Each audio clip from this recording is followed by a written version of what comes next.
الحمد لله رب العالمين والصلاة والسلام على سيدنا محمد وعلى آله وصحبه أجمعين وما توفيقي إلا بالله لا حول ولا قوة إلا بالله العلي العظيم سبحانك لا علم لنا إلا ما علمتنا إنك أنت العليم الحكيم.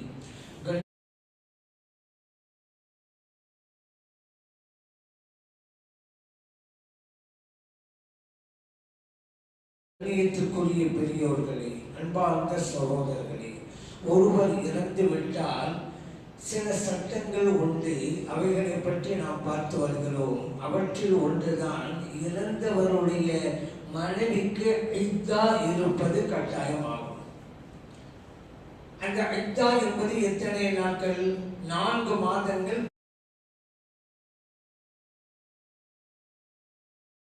10 நாட்கள் என்று இறைவன் குர்ஆனில் சொல்லி காட்டுகிறான். வல்லதீன யதவஃபூன மின்கும் வயதரூன அஸ்வாஜன் யதரப்பஸ்ன பிஅன்ஃபுஸிஹின்ன அர்பஅத அஷ்ஹுரின் வ அஷ்ரா.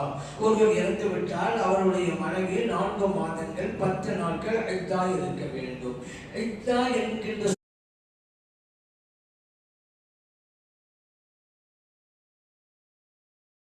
சொல்லுக்கு கணக்கிடுவது என்பது பொருளாகும்.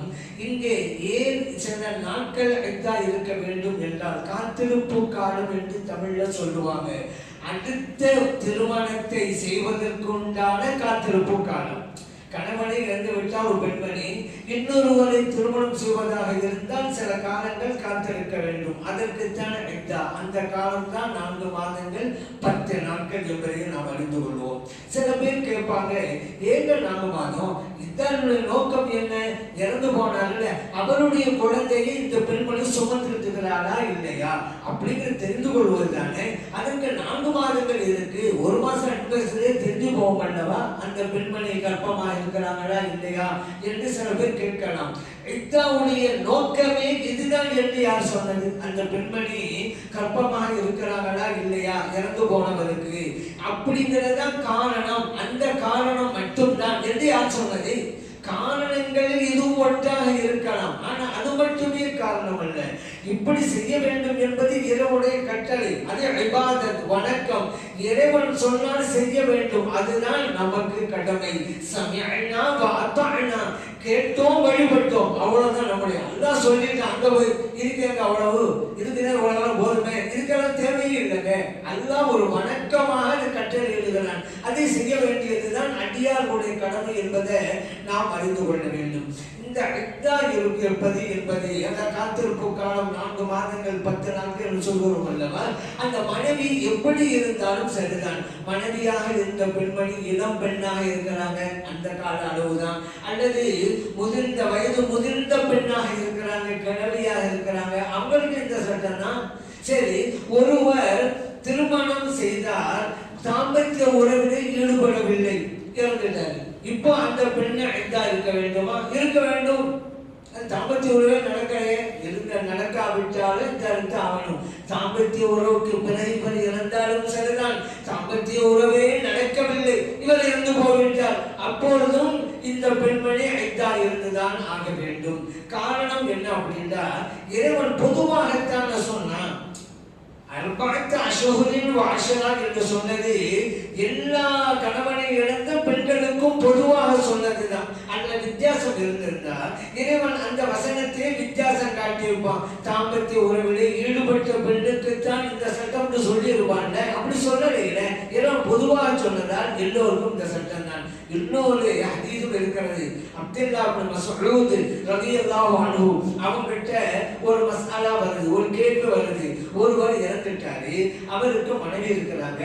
அந்த மனைவியோடு இவர் தாம்பத்திய உறவோட ஈடுபடவே இல்லை. திருமணத்துக்கு பிறகு தாம்பத்திய உறவுக்கு முன்னாலேயே அவர் வஃபாத் ஆயிட்டாரு. என்ன சட்டம் கேட்டு வருது. அப்துல்லா இப்னு மஸ்ஊத் சொன்னாங்க, இதற்கு நேரடியான சட்டம் குர்ஆனிலிருந்து ஹதீஸிலிருந்து எனக்கு தெரியல, ஆனாலும் நான் ஆய்வு செய்து உங்களுக்கு நான் பதில் கொடுக்கிறேன். அந்த பதில் சரியாக இருந்தால் அது அல்லாஹ்வுடைய தரப்பிலிருந்து வந்தது, அந்த புகழுக்கு அல்லாஹ் தான் சொந்தக்காரன். அதே நேரத்தில் நான் சொல்கின்ற அந்த தீர்ப்பு தவறாக இருந்தால் அந்த தவறு என்னுடையது என்றார்கள் அப்துல்லா இப்னு மஸ்ஊத் ரலியல்லாஹு அன்ஹு. இப்படி சொல்லிட்டு சட்டம் சொல்றாங்க, இறந்து போனவருடைய மனைவி இருக்கிறாங்கல்ல, அவங்க 4 மாதங்கள் 10 நாட்கள் இத்தா இருக்க வேண்டும். தமத்தோடு அடக்காவிட்டாலும் சரிதான் இருக்கணும். அதே போல இறந்து போனவருடைய சொத்திலும் இந்த பெண்ணுக்கு பங்கு உண்டு அப்படின்னு சொல்லி முடிச்சிடுறாங்க. அந்த சபையில மஅகல் இப்னு யஸார் ரலியல்லாஹு அன்ஹு இருந்தாங்க. சொன்னாங்க, நபி ஸல்லல்லாஹு அலைஹி வஸல்லம் அவங்கள்ட்ட இதே பிரச்சனை வந்துச்சு, நீங்க எப்படி தீர்ப்பு வழங்குனீங்களோ அப்படித்தான் நபிகள் நாயகம் ஸல்லல்லாஹு அலைஹி வஸல்லம் அவங்களும் தீர்ப்பு வழங்கினாங்க என்று மஅகல் இப்னு யஸார் ரலியல்லாஹு அன்ஹு சொன்ன உடனே மகிழ்ச்சி அடைந்தார்கள் அப்துல்லா இப்னு மஸ்ஊத் ரலியல்லாஹு அன்ஹு அவர்கள். திருமதியிலே பதிவு செய்யப்பட்ட ஹதீஸ். அப்ப ஆயத்து பொதுவா இருக்கிறது என்பதனாலும் நபி ஸல்லல்லாஹு அலைஹி வஸல்லம் அவங்க இவ்வாறு தீர்ப்பு அளிச்சிருக்கிறாங்க. தாம்பத்திய உறவு நடக்காவிட்டாலும் கூட இறந்து போனவருடைய பெண்மணி இத்தா இருக்க வேண்டும் என்று நபி ஸல்லல்லாஹு அலைஹி சொல்லி இருக்கிறாங்க. திருமதியிலே இருக்குது. அதனால இதே சட்டம். சரி, இன்னொன்னு நம்ம புரிஞ்சுக்கணும்னு, இந்த தாம்பத்திய உறவுக்கு முன்பா பின்பா அப்படிங்கிறதுல தலாக்கு அப்படிங்கிற சட்டம் இங்க வரும். இறந்து போனா எல்லாம் ஒண்ணுதான் சொல்லிவிட்டோம். ஆனா ஒரு நாள் தன்னுடைய மனைவியை தலா கொடுத்தாலும் வச்சுக்கிறேங்க, இப்போ இத்தா இருக்க வேண்டும் அல்லவா?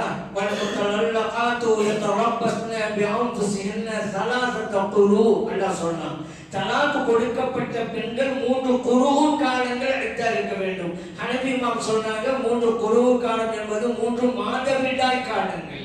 ஷாமி இமாம் சொல்றாங்க 3 குருவு காலங்கள் என்பது 3 தூய்மை காலங்கள். ஏன் இப்படி சொன்னாங்க?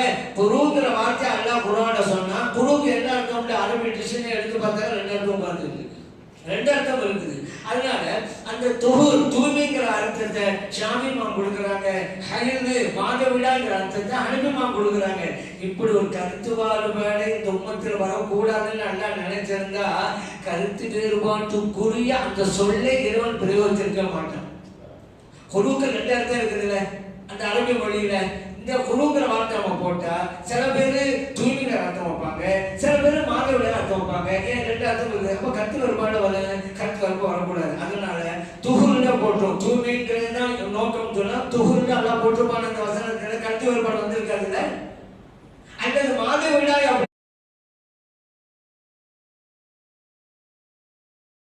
சொன்னா ஹைதுங்கிற வார்த்தை எல்லாம் யூஸ் பண்ணிருப்பாங்க, அப்போ கருத்து வேறுபாடு வராது. எந்த வார்த்தை? அப்ப இரு பொருள் உள்ள ஒரு வார்த்தையை இறைவன் உபயோகிக்கிறான் என்றாலே என்ன பொருள்? இந்த சமூகம் ஆய்வு செய்யட்டும், என் குர்ஆனை ஆய்வு செய்யட்டும், ஹதீஸை ஆய்வு செய்யட்டும். அதற்காகத்தான் இரு பொருள் உள்ள வார்த்தை இறைவன் பிரயோகிக்கிறான் என்ற அர்த்தத்தோடு தான் ஷாஃபி மதஹப் அனைவருக்கும் சொல்றோமே, அல்லாஹ் விரும்பிய ஒன்று அது.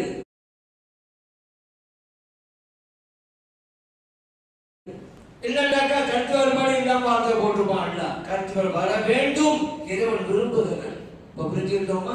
சரி, அப்படி வரும் பொழுது இந்த தலா கொடுப்பதால் இருக்கிற அந்த ஐந்தா இருக்கிற அங்க வித்தியாசம். ஒரு ஆள் திருமணம் பண்ணாரு, தாம்பத்திய உறவுல ஈடுபட்டாரு, அதற்கு பிறகுதான் தலா கொடுத்தான்னு வச்சுக்கிறேங்க, அந்த பெண்ணு ஐந்தா இருக்க வேண்டும். அந்த 3 குருகாலம் சொல்ல முடியவா? அது ஒரு ஆள் திருமணம் பண்ணாரு, தாம்பத்திய உறவுல ஈடுபடலை, அப்ப தலா கொடுத்து விட்டாரு.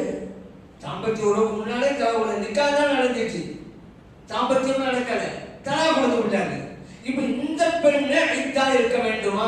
தேவையில்லை. இங்க அந்த வஃபாத் சட்டம்ல இறக்கம் சொல்லிவிட்டேன்.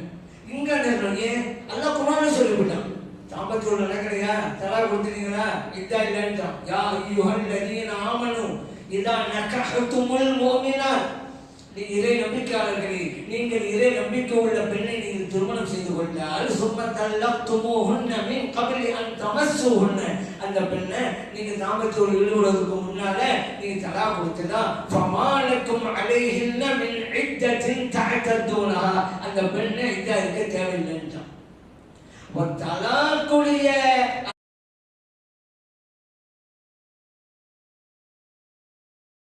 அந்த இதாவுதான் வித்தியாசம் இருக்கிறது. தாம்பத்திய உறவுக்கு பின்பா, தாம்பத்திய உறவுக்கு முன்பா அப்படிங்கிறது. ஆனா இறந்து போனால் உள்ள இதா இருக்குதுல 4 மாதம் 10 நாள், அதுல எந்த வித்தியாசம் கிடையாதுங்க. 4 மாதம் 10 நாள் இதுதான் ஆகணும். அல்லாஹ் குர்ஆன் சொல்லிட்டா, அப்படி சலாம் சொல்லிட்டாங்க அப்படிங்கிறத புரிஞ்சுக்கிறோம். அடுத்து இந்த இத்தாவில் இருக்கக்கூடிய பெண்கள் சில சட்டத்திட்டங்களை பேண வேண்டும். எங்க இத்தா இருக்கிறது, யாருடைய வீட்டில் ஒரு ஆள் இறந்துட்டாரு, இந்த பெண்ணை மனைவியா இருக்கணும், இதா இருக்கணும், எந்த வீட்டில் இருக்கணும், கணவனுடைய வீட்டிலா அல்லது இந்த பெண்ணுடைய அம்மா அப்பா வீட்டுலையா அப்படின்னு சட்டம் வருதுல. கணவனுடைய வீட்டில தான் அந்த பெண்ணு இத்தா இருக்க வேண்டும். நபி ஸல்லல்லாஹு அலைஹி வஸல்லம் சொல்லிவிட்டாங்க. ஏன்னா ஒரு சஹாபி பெண்மணி வர்றாங்க, யார் சொல்லலா, கணவர் இறந்துட்டாங்க, நான் வீட்டில் அவங்க வீட்டில் தான் இருக்கிறேன், ஆனால் எனக்கு போதுமான உணவு மற்ற வசதிகள்லாம் அங்கே இல்லை, அதனால நான் இடம் மாறலாமா அப்படின்னு கேட்குறாங்க. நபி ஸல்லல்லாஹு அலைஹி வஸல்லம் சரி உணவு இல்லை, சரி இடம் மாறுங்க அப்படின்னு சொல்லிவிட்டு போறாங்க. பெண்மணி திரும்ப கூப்பிடுறாங்க, வாங்க என்ன கேட்டீங்க. அந்த பெண்மணி அதையே திரும்ப சொல்றாங்க, முன்னால சொல்லி திரும்ப சொல்றாங்க. அப்போ சொன்னாங்க ஸல்லல்லாஹு அலைஹி வஸல்லம், உம்குசி ஃபீ பைத்தி, எங்க இது நாள் வரைக்கும்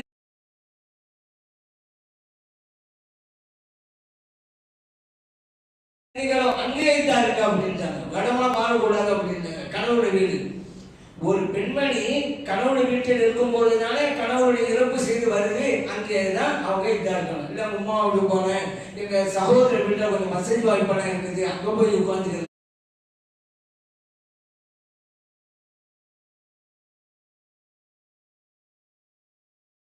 அதெல்லாம் கூடாது. மார்க் என்ன சொல்லுது, கணவன் வீட்டிலே இருங்க. சரி கணவருக்கு பல வீடு இருக்குன்னு வச்சுக்கிறோங்க, 2-3 வீடு இருக்கு, இவங்க மாற போறதுன்னு சொல்றது கணவருக்குடைய வீடுனாலே வச்சுக்கிறோங்க, அங்க வேணாம். நீங்க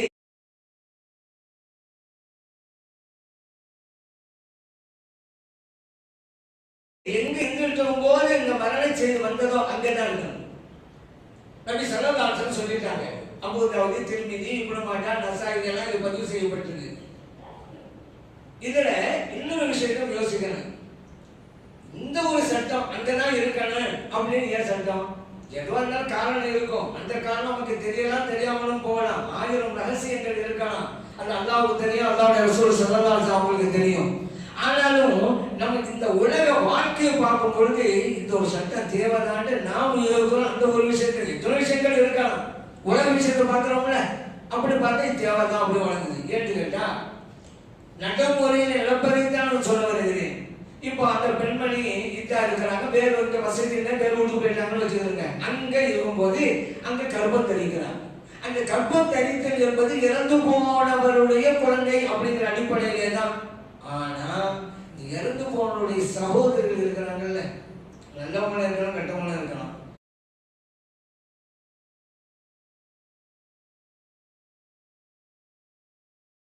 சொத்துக்கு ஆசைப்பட்டு எதை வேணுமாலும் செய்யலாம். இப்ப இந்த சகோதரர் என்ன செய்யலாம், குழந்தை பிறந்துட்டா நம்ம இறந்து போன சகோதரனுடைய சொத்து நிறைய இருக்க வச்சுக்கிறோங்க, பணக்காரா இருக்கலாம், இறந்து போனவர் அந்த சொத்து ஒண்ணு அங்கே இருப்பாரு, அந்த குழந்தைக்கு பேரு. இப்ப நம்ம என்ன செய்யறது, அந்த குழந்தை அவருடையது அல்லன்னு முடிவு பண்ணி விட்டுருவோம். இறந்து போனவருக்கு இல்லைங்க, அந்த பெண்ணை தவறா நடந்ததுதாங்க இந்த குழந்தைய சுமந்து இருக்கு, இறந்து போன எங்க அண்ணனுடைய குழந்தை என்னங்காது அப்படின்னு பழிச்சொல் சுமத்துவார்கள் வாய்ப்பு இருக்கிறது.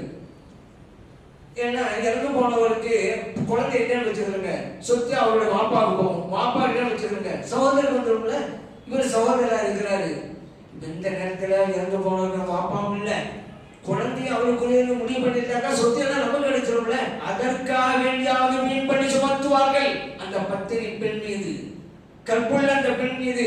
எவ்வளவு பெரிய களங்கம் ஏற்படும் சமூகத்துல. இவங்களும் சொத்துக்கு ஆசைப்பட்டு இதை செய்யறாங்க. ஆனா சமூகத்துல அந்த பெண்ணுடைய நிலை என்ன ஆகும், இதெல்லாம் ஆச்சரியப்பட தேவையில்லை.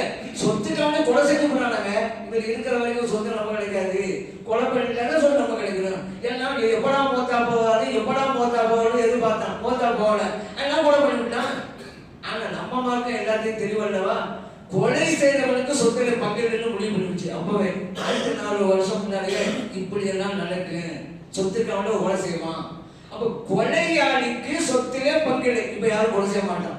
நம்ம அவசரப்பட்டு கொலை செஞ்சா கிடைக்கிறது கிடைக்காம சும்மா உட்கார்ந்துருப்பான். அதனால மார்க்கம் ஒன்று தெளிவாக சொல்கிறது. அப்ப அது இது போன்ற ஒரு சொத்துக்கு ஆசைப்பட்டு பொருளுக்கு ஆசைப்பட்டு ஏதாவது செய்யலாம், ஒரு பெண்ணின் மீது கலங்கத்தை சுமத்தலாம். இப்படிப்பட்ட சூழ்நிலைகள்லாம் வரக்கூடாது. அதனால கணவன் வீட்டிலே அந்த பெண்ணு கற்பம் தெளித்தா வீட்டில் சுமத்த முடியுமா? அங்கதானே இருக்கிறாங்க. வெளியே போனா நீங்க எங்க யாரை சந்திச்சாங்கன்னு தெரியல, எங்க போனான்னு தெரியல, யாருக்கா பார்த்தது அப்படின்னுவாங்க. ஆனா வீட்டில் இருந்தால் இந்த வீண் படிப்பு சுமத்த வாய்ப்பே இல்லை. கர்ப்பம் தரித்தால் அது இறந்து போனவர்களுடைய கன்ஃபார்ம். இது இந்த மாதிரி எத்தனை காரணங்கள் இருக்கலாம். நம்ம யோசித்த வரைக்கும் இது ஒரு காரணமா இருக்கலாமே அப்படின்னு நம்ம யோசிக்கிறோம். அதனால மார்க்க ஒரு சட்டத்தை சொன்னா இந்த வகையில தான் அப்படிங்கிறத நம்ம புரிஞ்சுக்கிறோம். இந்த இத்தா இருக்கக்கூடிய பெண்கள் சில காரியங்களை செய்யக்கூடாது, சட்டம் உண்டு. என்ன? அலங்காரம் செய்யக்கூடாது, தன்னை அழகுபடுத்திக் கொள்ளக்கூடாது. அது ரொம்ப முக்கியமான ஒன்று. அழகிலே கட்டுப்பட்டதுதான் நகை அணிவது, மருதாணி போடுவது, சுருமா இழுவது, கலர் ட்ரெஸ் போடுவது, நறுமணம் பூசுவது, இதுவெல்லாம் அழகிலே கட்டுப்பட்டது. இதையெல்லாம் செய்யக்கூடாது என்று கண்மணி நாயகம் ஸல்லல்லாஹு அலைஹி வஸல்லம் அவர்கள் தடுத்தார்கள். இதில் சிலது புகாரிலே இருக்கிறது, இன்னும் சிலது நசாயிலே பதிவு செய்யப்பட்டிருக்கிறது. ஏன்? மருதாணி கூட அழகாதானே, சுருமா போடுறது அழகுக்கு தானே, நகை என்பது தானே, ஏங்க அழகுபடுத்துறா என்ன அப்படின்னு கேட்கலாம். காத்திருப்பு காலம் எதுக்கு? அடுத்த திருமணத்திற்கு இந்த இதாவுடைய காலம் முடிய வேண்டும், அதுதான் நோக்கம். இந்த நேரத்துல இந்த பெண்மணி நல்ல ட்ரெஸ் போட்டுக்கிட்டு நகை போட்டு உட்கார்ந்தவங்க அப்ப வெளியூர்ல நினைப்பாங்க, இத்தா முடிஞ்சு போச்சோ, இந்த பெண்ணெல்லாம் இருக்குது, அப்ப அந்த பெண்ணை நம்ம திருமணம் பேசலாமா? ரெண்டாவது சில பேர் கல்யாணம் முடிப்பாங்கல்ல, திருமணம் பேசுவாங்க. ஏன்? இந்த பெண்ணுக்கு இந்த காலம் முடிஞ்சு போட்டு நினைச்சுக்குவாங்க. ஆனா அந்த பெண்மணி இந்த அமைப்பில் அலங்காரத்தை வெளிப்படுத்தாம இருந்தா பெண் பேச மாட்டாங்க. ஒண்ணு இத்தாவோட தான் இருக்கலாங்க, இத்த காலம் குடியேற்றோம், அப்புறம் நம்ம பெண் பேசலாம் என்கின்ற ஒரு அடையாளம் அதன் மூலம் கிடைக்கும். அதனாலதான் அதே போல ட்ரெஸ் வரும்போது கலர் ட்ரெஸ், கலர் ட்ரெஸ் போறது தப்பு இல்லை, அலங்காரமான கலர் ட்ரெஸ் தான் போடக்கூடாது. நம்ம சரவாசம் அதை பிரிச்சிடறாங்க. அழகு உள்ள அழகு தரக்கூடிய கலர் ட்ரெஸ் போடக்கூடாது, புகாரில் இருக்குது. சரி, அழகுக்காக உள்ளதல்ல, சாதாரணமா அதோட கலரே அதுதான். அப்படி இருந்தா அவங்களுமா கூடும். ஆனால் நம்முடைய முன்னோர்கள் என்ன பண்ணாங்க தெரியுங்களா? வெண்ணிற ஆடையை உடுத்தி வைத்தார்கள், வெள்ளை ட்ரெஸ் போடு அப்படின்னு. காரணம் இருக்குங்க, இல்லை இது அணியலாம் தானுங்க, கலர் ட்ரெஸ் போடாம போடலாம், ரேஷன் கொடுத்துருக்கீங்களா, அப்ப மகமையா போடுவாங்க. கலர் ட்ரெஸ் தான் போடலாம் சொல்லிவிட்டாங்க, அதான் போடுறோம், முடிஞ்சு போச்சா, மாற்றமா போச்சு போ. அதற்காகத்தான் வெள்ளையில போய் அழகு வெள்ளை அப்படின்னா பார்க்கணும், வெள்ளை வெள்ளை தான். அப்ப பேணுதலுக்காக நபி ஸல்லல்லாஹு அலைஹி வஸல்லம் அவர்கள் அலங்காரம் கூடாது என்று சொன்னார்களே, அதை அமல் செய்வதற்காகத்தான் வெண்ணிற ஆடை. நீங்க கலர் ட்ரெஸ் போடலாம்டா, நபி ஸல்லல்லாஹு அலைஹி வஸல்லம் எந்த நோக்கத்திலே அழகுபடுத்த கூடாது என்று சொன்னார்களோ அதை மீறுகின்ற சூழ்நிலை வந்துவிடும். அதற்காகத்தான் வெண்ணிற ஆடை சிறந்தது அப்படின்னு சொல்லி தந்திருக்கிறாங்க. அந்த இந்த இத்தா இருப்பது அப்படிங்கிறது சில சட்டங்கள் இருக்கிறது என்று சொன்னேன் அல்லவா? தேவையில்லாமல் வெளியே செல்லக்கூடாது, தேவைக்கு வெளியே போகலாம். இப்போ இத்தா இருக்கிற பெண்ணுக்கு உடனே சரியில்லை, ஹாஸ்பிட்டலுக்கு போய் தான் அவனும் போகணும். இத்தா இருக்கிற பெண்ணுக்கு உணவுக்கு வசதி இல்லை, அந்த பெண்மணி வீட்டு வேலை செய்யக்கூடிய பெண் வச்சுக்கிறதுல உணவு வசதி இல்லை, இந்த வீட்டில் இருந்தால் சாப்பாட்டுக்கு சிரமம். இப்ப அந்த வேலைக்கு மட்டும் உணவுக்கு தேவையான அளவுக்கு வேலை செஞ்சுட்டு பண்ணலாம். இப்படி கோர்ட்டுக்கு போக வேண்டியது இருக்குது, போலாமா? போலாம். அதனால நிர்பந்தம் அடிப்படையில போகலாம், மற்றபடி போகாம தான் இருக்க வேண்டும். ஏன் வெளியே போனா என்னன்னு கேட்கலாம். நான் ஏற்கனவே சொன்ன காரணம் வச்சுக்கிறேங்க, வெளியே போயிட்டு வந்து நின்று வச்சுக்கிறேங்க. அந்த இத்தோடைய காலத்துல இறந்து போனவர்களுக்கு குழந்தை கர்ப்பம் பண்ணி வச்சுக்கிறேங்க. அப்ப அந்த சொந்தக்காரங்களை பிடிக்கலாம் என்ன செய்வாங்க, இந்த வீட்டில இருந்துச்சு, ஊர் சுத்திலாம் இருந்துச்சு, அதனால அந்த குழந்தை எங்க அண்ணனுக்கு உண்டானதா, என் தம்பிக்கு உண்டானதா, சத்தமா அவர் இங்கேயும் கலந்து ஏற்படுத்துவாங்க, வெளியே போய் வந்துகிட்டு இருந்தா. அதனாலதான் வீட்டில் இருக்கணும். அத்தியாவசிய தேவை, அதுவும் பகலில் மட்டும், இரவு நேரத்தில் அல்ல. அத்தியாவசிய பாலில் போய் கொள்ளலாம். எப்பொழுது இருந்து இது ஆரம்பமாகிறது அப்படின்னு ஒரு கேள்வி வருகிறது. அந்த இத்தாவுடைய காலம் இறந்ததற்கு பிறகு, கணவர் எந்த நேரம் இறந்தாரோ அதில் இருந்தா, அல்லது கணவரை எந்த நேரம் கபரிலே அடக்கம் செய்தார்களோ அங்கு அப்பொழுது இருந்தா, அந்த இதாவுடைய டைம் ஆகும். 4 மாசம் 10 நாள் சொல்லுவோம்ல, எந்த நேரம் கணவருடைய ரூஹு பிரிந்ததோ அந்த நேரம் தான். நீங்க அடக்கம் எப்போ வேணாலும் பண்ணிட்டு போங்க, 2 நாளைக்கு பிறகு கூட அடக்கம் செய்வாங்க. அது வெளிநாடு இறந்து போயிட்டாக்கா 3 நாள் 4 நாள் கழிச்சாதான் இங்க வந்து அடக்கம் செய்யறாங்க. அந்த அடக்கம் செய்த பேச்சே கிடையாது, அவர் ரூஹு பிரிஞ்சிச்சுல, அதுதான். சரி, இப்ப நீங்க கேட்கலாம், ஒரு 3 நாள் கழிச்சு தான் மனைவிக்கு செய்தியே கிடைக்குது, உங்க கணவர் மொத்தா போயிட்டாருங்கன்ட்டு. நீங்க இதான் இறந்து போனதுல இருந்து ஆரம்பிச்சுருங்க, செய்தியை 3 நாள் கழிச்சு தான் கிடைக்குது. செய்தி கிடைச்சு 3 நாள் பிறகு ஜனாசா வருது, அதான் நான் சொல்லலை. செய்தியே 3 நாள் பிறகு தான் வருது. இப்போ என்ன செய்யறது? இப்போ இல்லை, இதாம அந்த பெண்ணு கடைபிடிக்க ஆரம்பிச்சிட வேண்டியதுதான். ஆனால் டயம் அவர் இறந்து போனதுதான், அந்த நாளே சேர்த்துக்கிற வேண்டியதுதான். இந்த பெண்மணி இதா இருக்கிறது தொடங்குறது பிறகா இருக்கலாம், 2 நாள் 3 நாள் கழிச்சா இருக்கலாம். ஆனால் இதாவுடைய டைம் இறந்து போன இருக்கிறது. இல்லை 3 நாளுக்கு முன்னால் மொத்தா பண்ணாங்க கணவர், அந்த 3 நாளிலிருந்து ஆரம்பமாகிறது இதாவுடைய கணக்கு. செய்தி கிடைத்ததுக்கு பிறகுதான் அப்படிலாம் கிடையாது. சில பேர் இதாவுடன் வைப்பாங்க. இன்னைக்கு தான் வேலி அடைக்க போறாங்க, சில ஊர்வெல்லாம் சொல்லுவாங்க வேலி அடைக்க போறாங்க, இன்னைக்கு தான் இதாவோட வைக்க போறாங்க அப்படிலாம் சில பேர் சொல்லுவாங்க. வசதி வாய்ப்பு ஏற்படுத்தி கொண்டு அமர வைக்கிறது அது நோக்கமே தவிர, இவங்க என்னைக்கு வைக்கிறாங்களோ அப்பொழுது தான் இந்த ஆரம்பமும் கிடையாது. அவர் இறந்து போனதுலேருந்து இந்த ஆரம்பிச்சிருச்சு. நீ 2 நாள் கழிச்சு இதாவோட வச்சாலும் சரிதான், 3 நாள் கழிச்சு இதாவோட சரிதான், அவங்க இதாவோட தான் இருக்கிறாங்க. இவங்க அந்த வசதி வாய்ப்பு காட்டி தனால் வைக்க முடியாது அல்லவா? அந்த வசதி வாய்ப்பு தக்கிறது டாய்லெட் வசதி எல்லாம் ஏற்படுத்தி கொடுப்பாங்க. அது வேணும், நம்ம 1 நாள் ஆகலாம், டயம் அங்கேருந்து கடை வந்துருச்சு அப்படிங்கிறத நம்ம புரிந்து கொள்ள வேண்டும். இன்னொரு விஷயம், சில பேர் இருக்கிறாங்க இதாவே இருக்கல, 4 மாதம் 10 நாள் சொன்னோம்ல, இதாவே இருக்கல. சில பேர் அசால்ட்டா இருந்தாங்க, இதெல்லாம் என்ன அப்படின்னு நினைச்சாங்க. ஆனால் பிறகு யோசிக்கிறாங்க, ஒரு 6 மாதம் கழிச்ச பிறகு, 1 வருஷம் கழிச்ச பிறகு, சார் இதா இருக்கமே, அந்த சட்டத்தை தான் நம்ம பின்பற்றி இருக்கணுமே, நம்ம பின்பற்றாமல் போயிட்டோமே, அதான் கோவப்படுவானே, இப்போ என்ன செய்யறது? நான் மறுபடியும் அந்த இதா நாம உப்ப நான் இதா இருக்கலாமான்னு கேட்கலாம் வச்சுக்கிறேங்க. டைமெல்லாம் முடிஞ்சு போச்சுங்க, இப்போ 6 மாதம் ஆகி போச்சுல.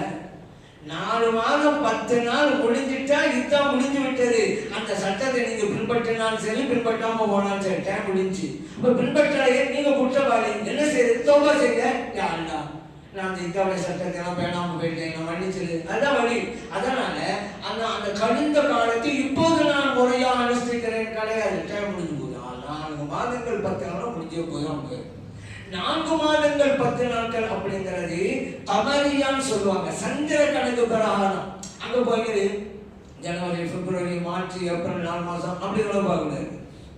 முஹர்ரம், சஃபர், ரபியுல் அவ்வல், ரபியுல் ஆஹிர் அந்த கணக்கு தான் பார்க்கணும். அந்த சந்திர கணக்கு இது வித்தியாசம் இருக்குதுங்க. 29 நாள் அல்லது 30 நாள் அப்படிதான் வரும். ஆனால் ஆங்கில கணக்கில் 30 நாள் 31 நாள், பிப்ரவரி அது மட்டும் 28 ஆகும். அது பிரச்சனை இல்லை. அப்போ கமரியா சந்திர கணக்கு பிரகாரம் தான் 4 மாதம் 10 நாட்கள். இந்த 4 மாதங்கள் 10 நாட்கள் அப்படிங்கிறது கரெக்டா 30 நாள் கணக்கு பார்க்க தேவையில்லை. 1 மாசம் இருக்கிறோம், 29 நாள் மாசம் வைங்க, 1 மாதம் முடிஞ்சு விட்டது, 30 நாள் ஆகலைன்னு பார்க்க வேண்டாம், 1 மாதம் முடிய வேண்டும், அவ்வளவுதான்.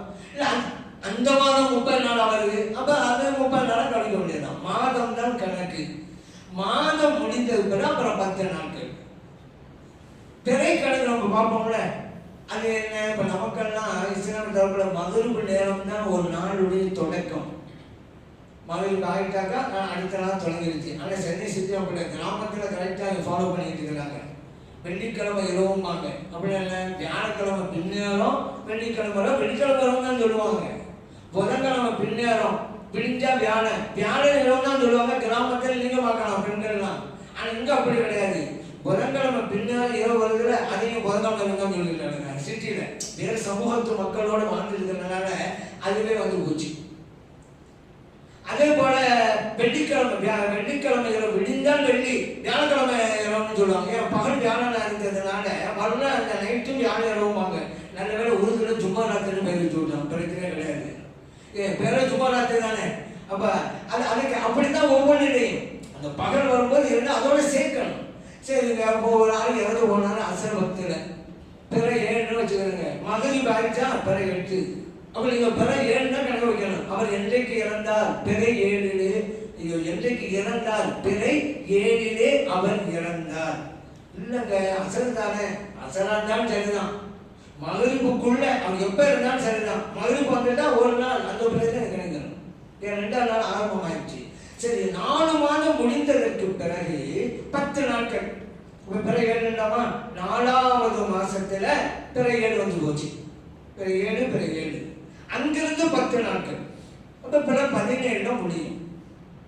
7 + 10 4 மாதங்கள் 10 நாட்கள், பிறகு 17. இந்த பிற 17ல 10வது நாள் இருக்கிறது அல்லவா, அந்த 10வது நாளில் மகரிப்பு வரைக்கும். மகரிப்பு ஆகிட்டா 11ஆம் நாள் தொடங்கிடும். மகரிப்பு வரைக்கும், மகரிப்பு ஆகிட்டாக்கா இதான் முடிஞ்சு.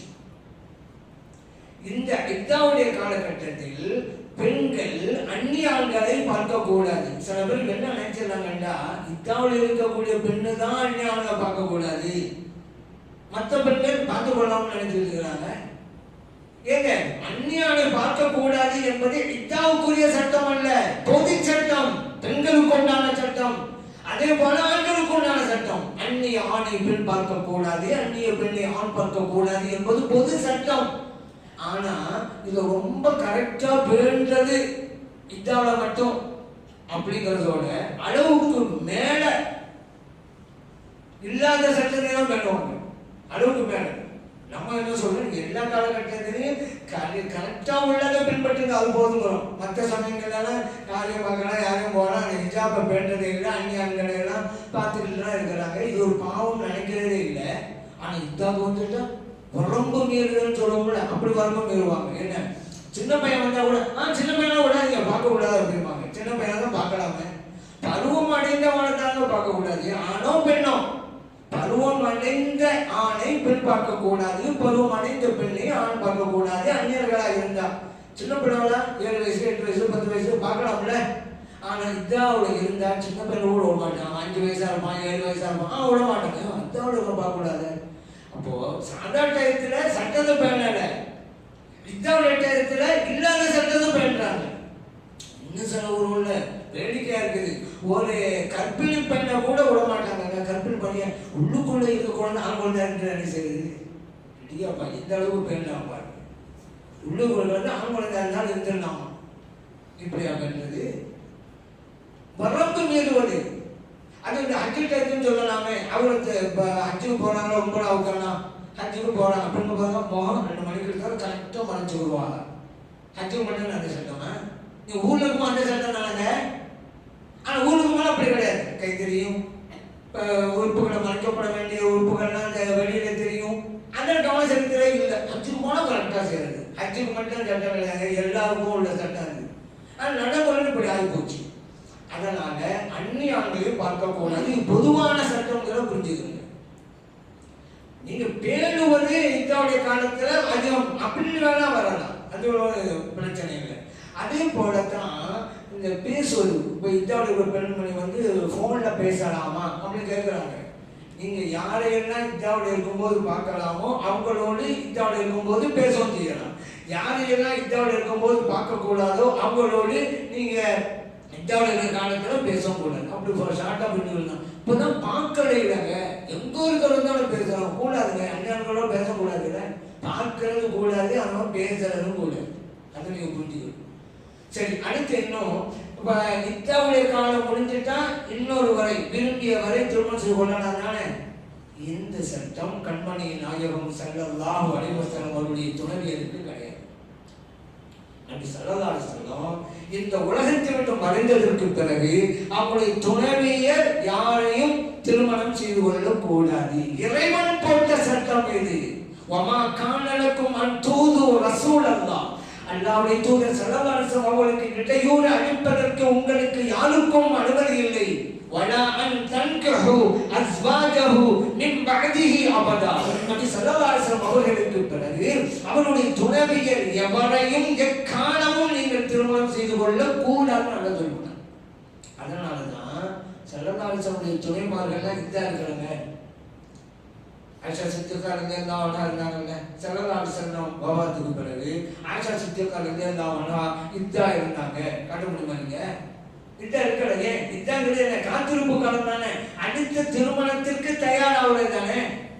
இவங்களுக்கு தான் எக்காலமும் திருமணம் செய்ய கூடாது. அவ்வளவு இதா இல்லை. இன்னொன்னு இருக்கு, ஸல்லல்லாஹு அலைஹி வஸல்லம் அவர்கள் நம்மை விட்டு மறைந்தால் கூட ஹயாத்துடன் இருந்து கொண்டிருக்கிறார்கள். ஒருவர் இறந்தால் தானங்க மனைவி அழைத்தா, நபி ஸல்லல்லாஹு அலைஹி வஸல்லம் பாவிக்கு மறைந்தார்கள், ஹயாத்துடன் இருக்கிறார்கள். அது அவருடைய துணைவியருக்கு இதா இல்லை, இதா இருக்கல.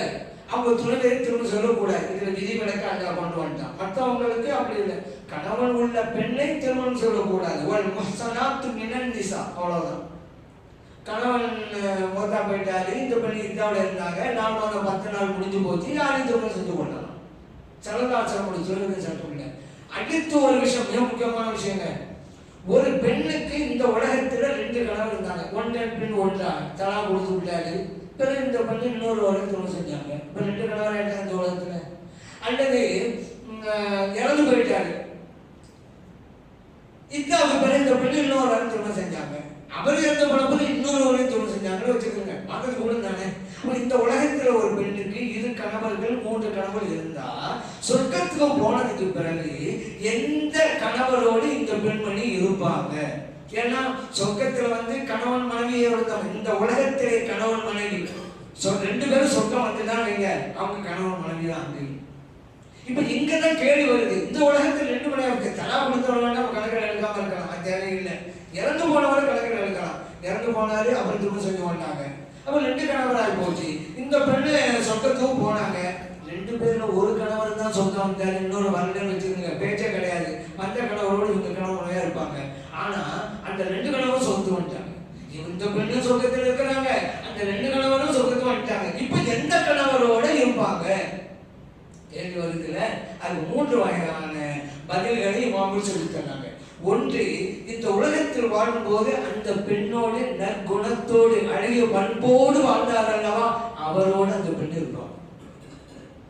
நற்குணம் என்பது சொர்க்கத்திலும் பிரதிபலிக்கும் என்பதற்கு இது ஒரு எடுத்துக்காட்டு.